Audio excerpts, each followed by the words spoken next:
महाभारत में कृष्ण के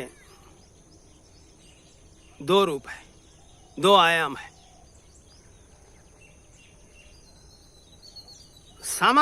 सामाजिक तौर पर समाज के लिए, सभी के लिए कृष्ण एक सामाजिक व्यक्ति है, उसी तरह जिस तरह दूसरे होते हैं। लेकिन अर्जुन के लिए वो एक विशेष व्यक्ति है। व्यक्ति से ज्यादा वो व्यक्तित्व है। अर्जुन के लिए वो एक अवतार है।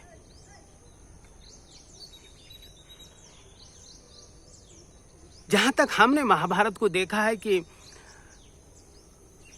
कृष्ण ने अर्जुन के लिए एक विशेष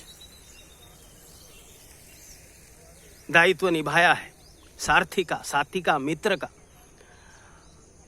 और अर्जुन के रथ के सारथी बने।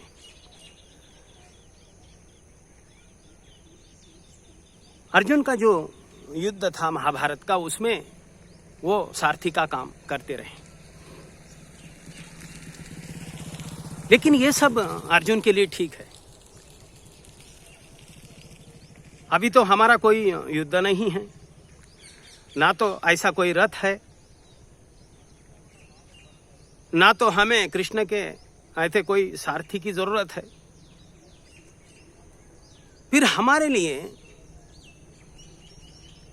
कृष्ण का क्या रोल है? अभी सभी ऊर्जा के रूप में सभी में कृष्ण है। फिर हमारे लिए जिस तरह अर्जुन के लिए एक विशेष दायित्व था कृष्ण का, उस तरह हमारे लिए क्या कृष्ण का दायित्व है?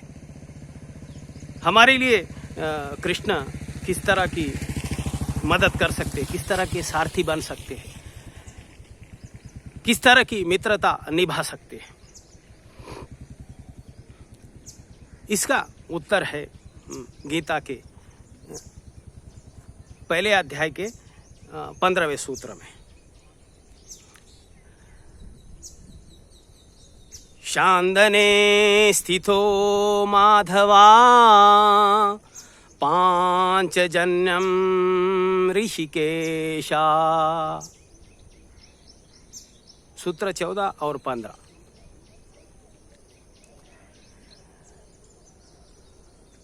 पांचजन्यम ऋषिकेशा। पांच का अर्थ होता है कॉम्बिनेशन, कंबाइंड, जो जुड़ा हुआ है। जन्म यानी उस जुड़े हुए से जन्मना। ऋष केशा, ऋष का यहां अर्थ होता है सेंसेस, हमारे इंद्रिय, सेंस ऑर्गन्स, और इसका अर्थ निरीक्षक भी होता है, ऑब्जर्वर। केश का अर्थ होता है ड्रेस, पोशाक। केशा का अर्थ होता है उस पोशाक से सुसज्ज, जिसके संदर्भ में हम ऋष को ले रहे हैं।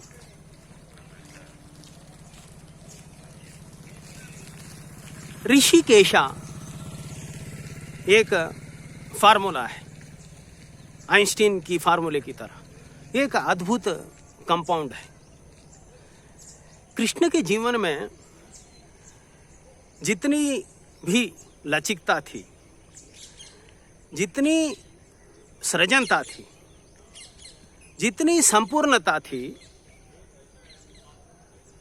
उस पूरे आयाम को इंगित करता है ये शब्द का कंपाउंड। और ये तीनों जो विशेषताएं हैं कृष्ण के स्वभाव की, ये इनकी बुनियाद विज्ञान है, वैज्ञानिकता है।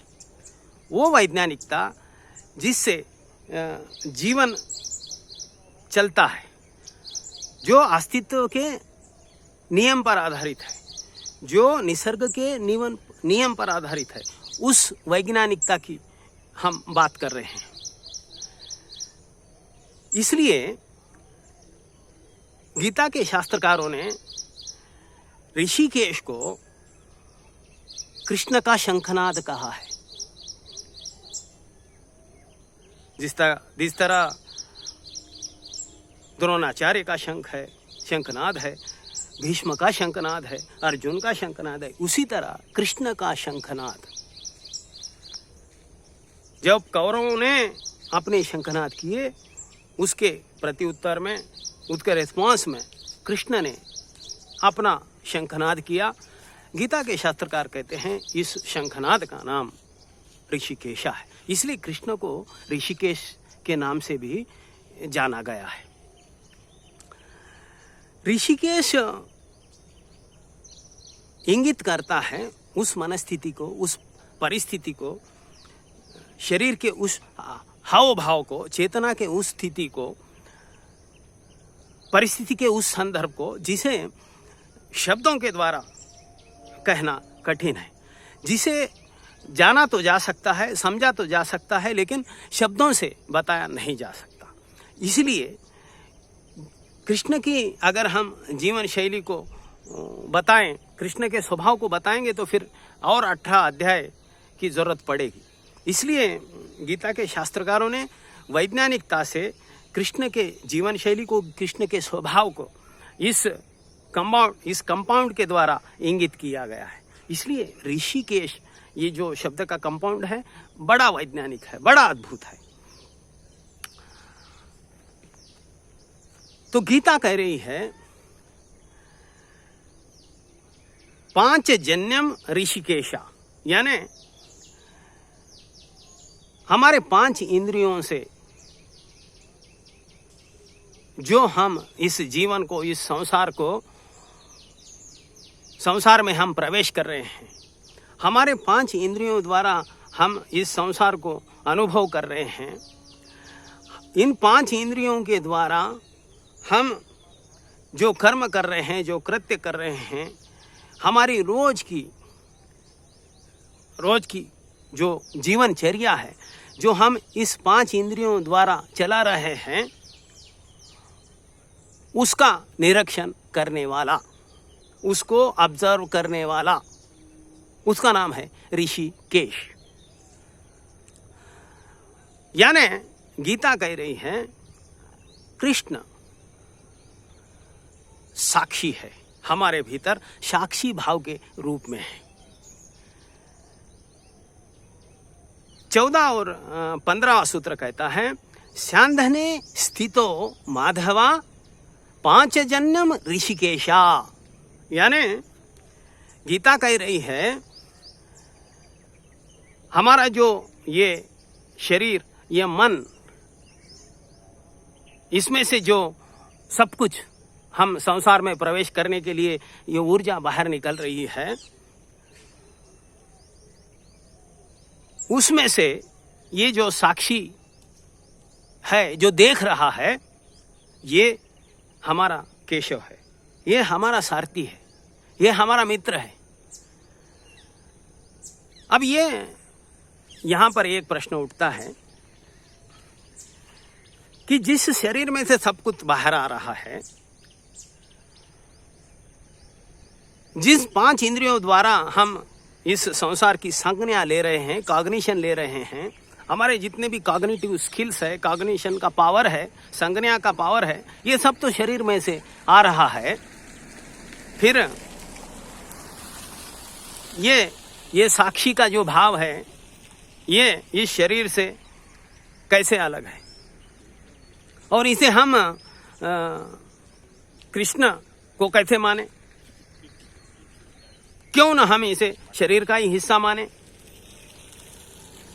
प्रश्न बहुत ही वैज्ञानिक है। गीता कहती है हमारे शरीर में ऐसा एक तत्व है जो शरीर में रहते हुए भी शरीर का हिस्सा नहीं है, और वो हिस्सा कृष्ण का तत्व है।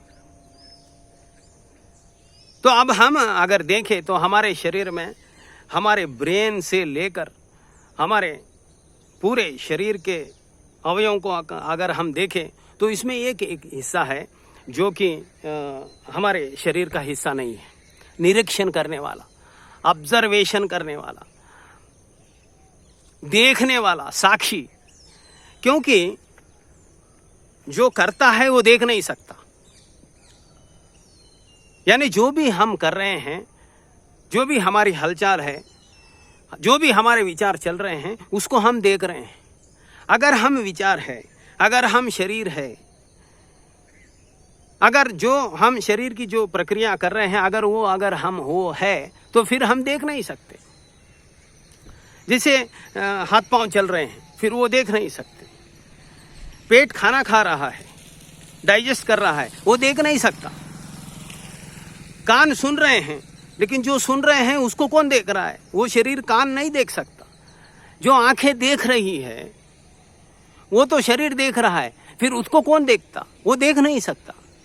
तो ये जो हम जितना भी इस शरीर के द्वारा कर रहे हैं, ये करना शरीर का काम है। ये जो भी शरीर कर रहा है वो देखने वाला एक अलग तत्व है। क्योंकि वो अलग है, इसलिए हम जो भी कर रहे हैं उस 5 इंद्रियों के द्वारा उसे देख रहा है।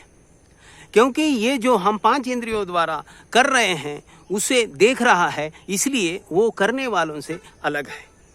तो गीता कहती है हर व्यक्ति के भीतर ये साक्षी का भाव कृष्ण सखा, सारथी, मित्र की तरह हर व्यक्ति के लिए अवेलेबल है। अब इसका हम उपयोग कैसा करें, इस सारथी का, इस साथी का, इस मित्र का, ये हमारे ऊपर निर्भर है। लेकिन ये साक्षी हमें मित्र के रूप में कैसे मदद कर सकता है, सारथी के रूप में हमारा जीवन का मार्गदर्शक कैसे बन सकता है, इस पर हम प्रकाश डालेंगे अगले पड़ाव में। आज इतना ही। नमस्कार।